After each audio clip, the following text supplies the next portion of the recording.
Hello there, Mad Mike here, and welcome back to the channel. And today we're going to do another episode of Movie Spotlight. And today we're going to spotlight a movie that I think it gets a lot of hate, but I think that hate is very undeserving. And that is Tron Legacy from 2010.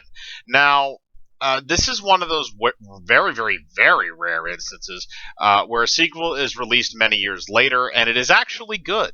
I think Tron Legacy is a worthy successor to the original Tron from 1982, and I think that ultimately, even though there's some effects that are kind of meh, like the stuff with Jeff Bridges' face when he's playing Clue, um, overall the movie is amazing, and I think it captures the idea and the feel of Tron very well, from the music to the set pieces to the actors, to everything that's involved in this film. I think it was a very good film in the Tron series. I wish they would be making a sequel to it. Unfortunately, I think we're getting a sequel with Jared Leto, which doesn't really make much sense. That I think was originally supposed to be a spin-off, but regardless of that, I want to talk about this movie because it's something that I don't meet a lot of people that actually enjoy it. Weaponized Nerd Raids actually shares this opinion with me, and the reason why I thought of this was because we were actually just talking about it. But when you look at Tron Legacy, going through all the different stuff with the story, it's supposed to take place um, roughly 30 years after the original. We don't follow Jeff Bridges' Kevin Flynn in this version. Instead, we follow Sam Flynn, who is his son, and we learn a lot of stuff about it's kind of it's a redemption story basically. It's about Sam redeeming his father in a sense, because he goes to search for him. We see some of the locations from the original film, like the arcade, like Flynn's arcade. Um, we see some of the machines, the Tron machine and stuff like that. We see all the stuff with that. We see this new digital world that's now been updated, so that we can see what it looks like now as opposed to what it looked like in 1982. Even though this is, I think, a different server. I think this is a new server that Kevin Flynn had created, as opposed to the original one. Even though he did bring over Tron and then also Clue, which he created. It's also kind of an odd story because Sam Flynn is kind of a sibling to Clue, Clue is basically just kind of like a mental clone, a digital mental clone of Jeff Bridges, and he looks. They designed him to look like a younger Jeff Bridges and all that stuff, and he thinks along some of the same lines, even though he has kind of a core directive. Again, he's a computer program, even though these beings are personified and they look human. And they do have human emotions and stuff like that. But in the end, they are computer programs. They're designed to do certain things, and he is designed to basically maximize and build and continue to raise the server. He's basically the new master control, or master computer. I can't remember exactly what it was from the first movie, but he's basically the new version of that. So that kind of makes sense. And Jeff Bridges actually does do a good job at both playing the older version of Kevin Flynn in this film, as well as playing the duality of Clue. But you have the brotherly. It's like one brother that hates the other. Sam Flynn was never aware of Clue until he entered into the digital space, and then when he does, and you see Clue, and the two immediately clash. Because Sam is very much like it's kind of weird. It's Clue almost got Kevin's brain. That's kind of what it is. Clue got his brain, but Sam got his heart, and that's kind of the push and pull. Is that Clue doesn't understand from an emotional level why Kevin Flynn has such an attachment to his biological son, because he feels that he should have more of an attachment to Clue, to himself, because he was created in his own image. And again, they use the anagram of, Kevin Flynn is basically kind of like God in this universe. He has the ability to create things. The way that he looks, the way that he dresses is a lot like kind of a Jesus caricature in a way.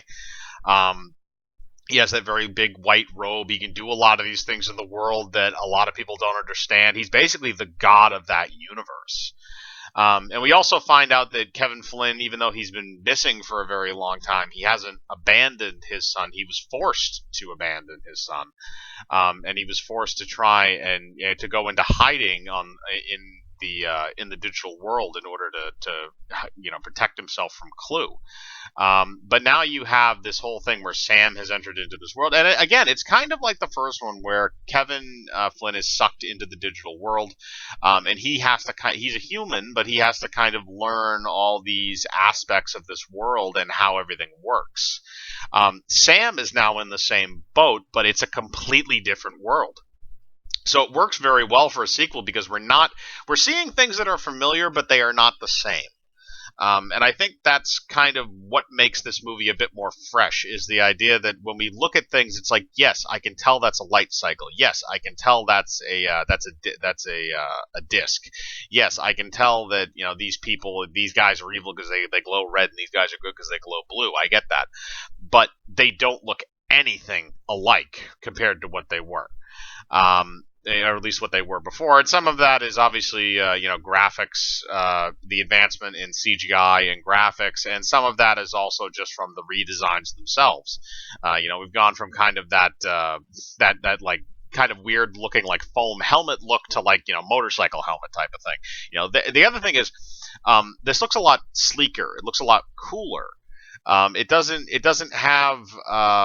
The other thing is, the 82 one is a lot of it is based around kind of 1980s style, early 80s style video games, where that's kind of the look that they were going for, is that kind of, Space Invaders and stuff like that.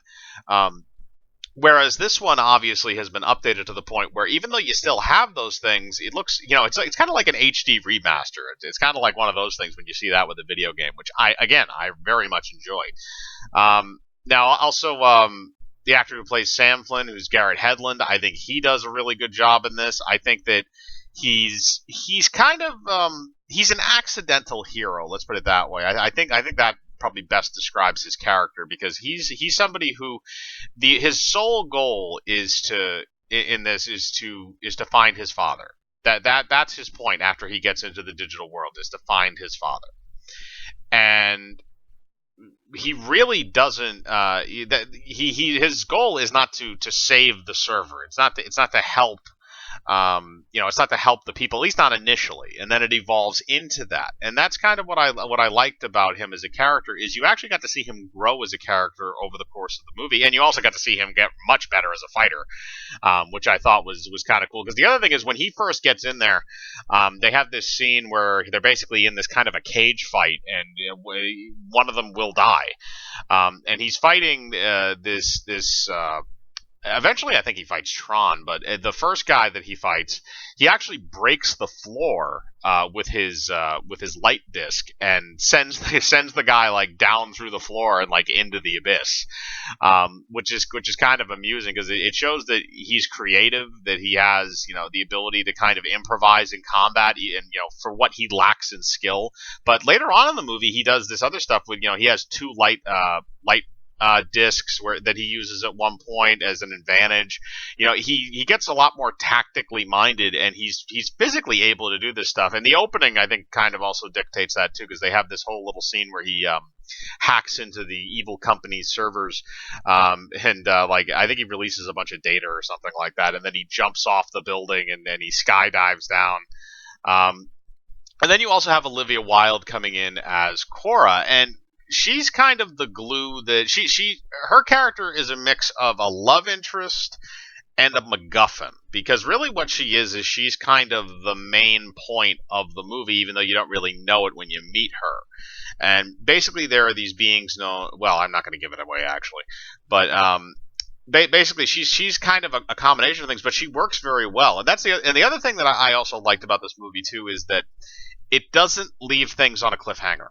And I like that when movies do that in some cases, as long as we know for a fact we're not getting a sequel, something like, well, I shouldn't say we know for a fact we're not getting a sequel, but we're not 100% sure we're getting a sequel. It didn't end on a cliffhanger, because we know that the only thing that was really a cliffhanger in the ending to Tron Legacy was, the stuff involving the actual Tron character. That was a little bit up in the air. But aside from that, at the end of the film, we have kind of everything's wrapped up in a nice little bow. We kind of know where all the characters are for the most part. We know where our main characters are. And we're kind of happy with where they are at the end of that film. At least I am when I watch it.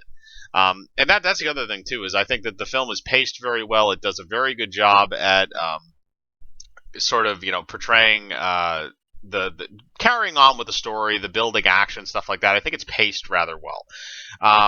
But aside from that too, the music that's done by Daft Punk, I think that they did a really good job on that. I think they're also slated to come back for the spin-off movie if that ever gets off the ground. But I think it fit very well. The techno music, I mean, I think everybody kind of knew that was going to be the case when going into this movie. But regardless, I just really like Tron Legacy. I think it's one of the few 20 to 30 year later sequels that's actually good.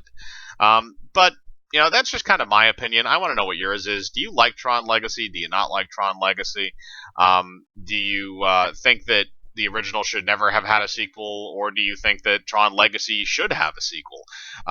Put your thoughts in the comments below. As usual, I like to read them. Hit the bell for notifications, hit the like button, subscribe, and remember, I live my life free of compromise.